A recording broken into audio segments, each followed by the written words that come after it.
Bonjour les gens, je m'appelle Alex et aujourd'hui on va essayer de créer une page HTML. Donc aujourd'hui on va faire un truc très simple, on va essayer de créer une page internet sans rien du tout pour que vous voyez en fait à quoi ressemble la conception d'un site internet. Donc pour commencer on va utiliser un logiciel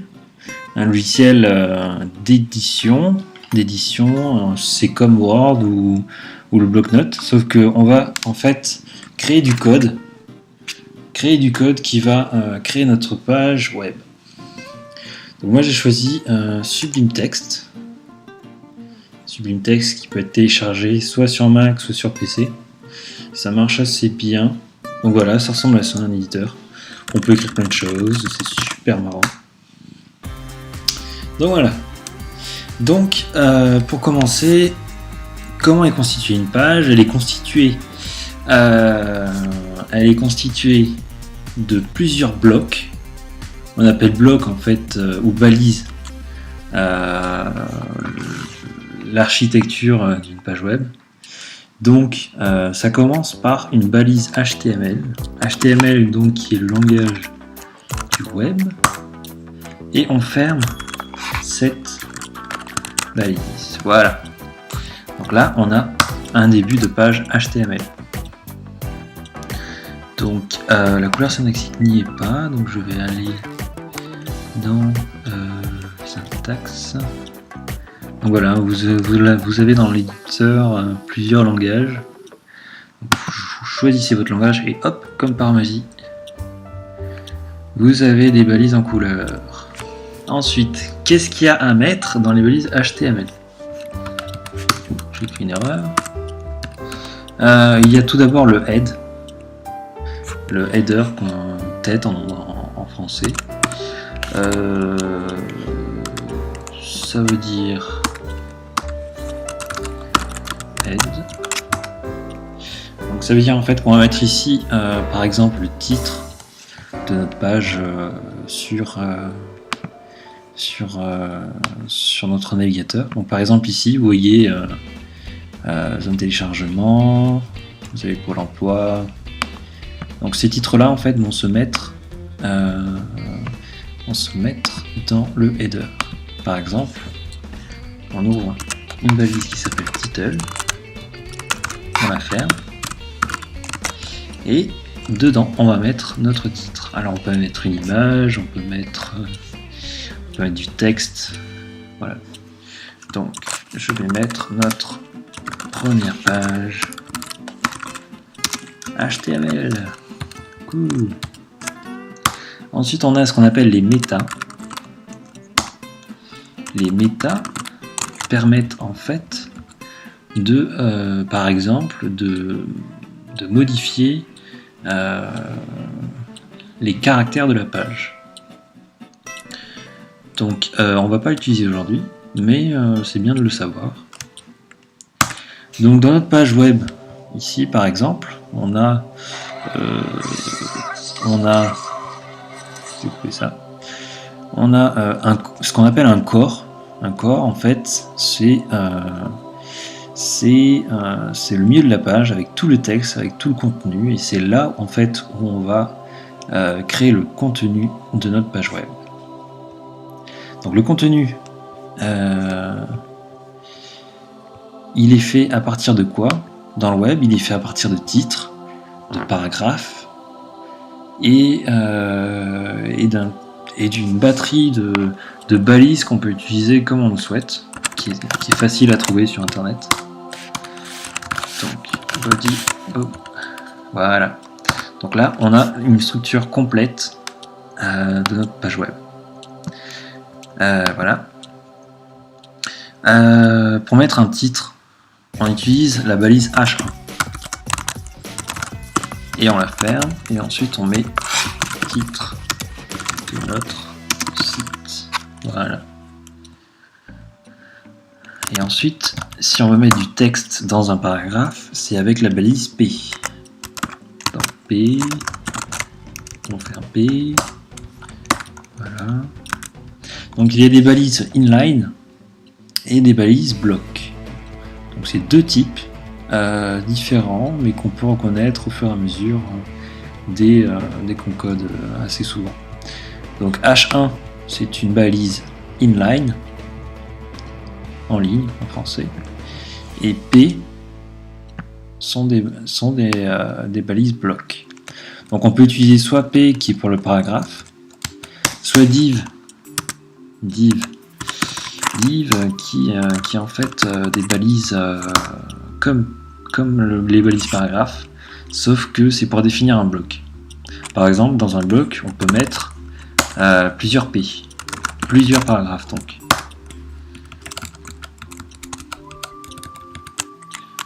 Comme ceci. Voilà. On peut mettre plusieurs paragraphes.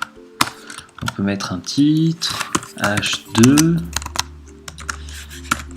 et H2. En fait, pour les balises inline des titres, on commence par la lettre H et ensuite on met un chiffre ou un nombre. Et plus le chiffre ou le nombre est grand, plus le titre va être plus petit. Donc là, c'est mon titre principal. Donc c'est un H1.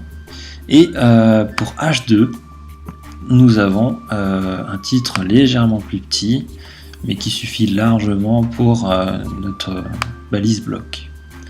Donc j'ai choisi de mettre une balise H2 pour notre premier paragraphe qu'on va appeler titre du premier paragraphe. Et pour notre second paragraphe, titre du second paragraphe. Donc dedans on met ce qu'on veut dans le paragraphe. Il faut savoir une chose, c'est que dans le web, quand vous éditez une page web, il n'y a pas d'espace. Le nombre d'espaces n'est pas respecté. C'est-à-dire qu'entre chaque mot, s'il y a un espace, ou plusieurs espaces, la page affichera qu'un espace. De plus, si vous mettez un retour à la ligne, comme ceci, il ne sera pas pris en compte. Mais ne vous inquiétez pas, il existe une balise qui s'appelle BR.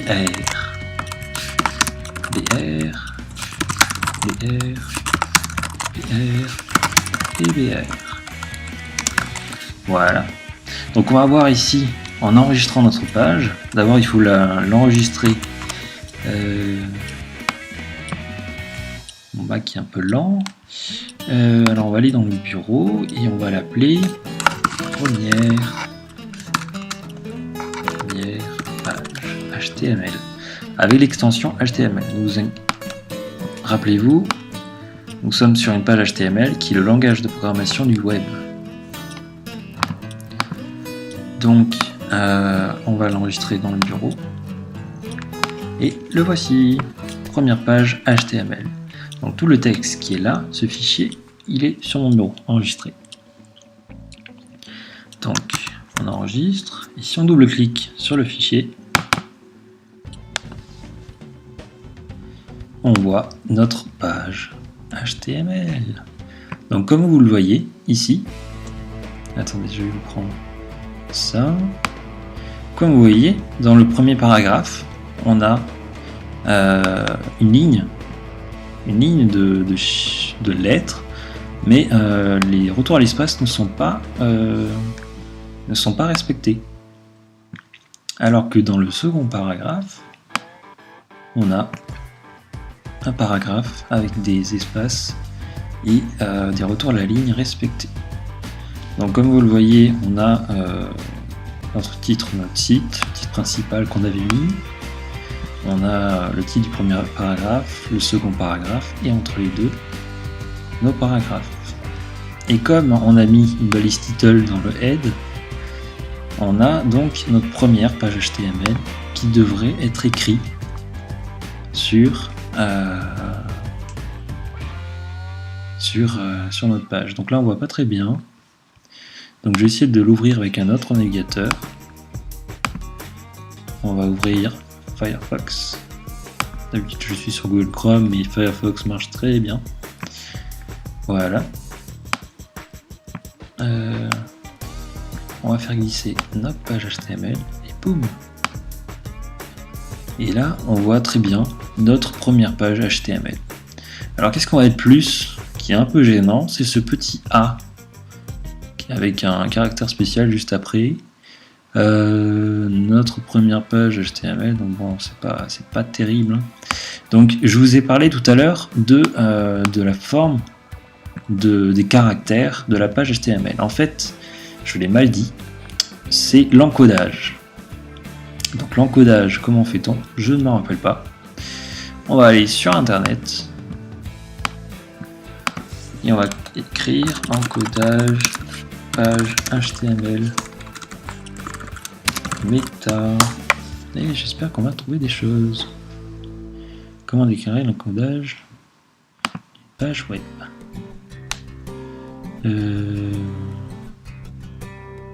Content charset, voilà, c'est ça.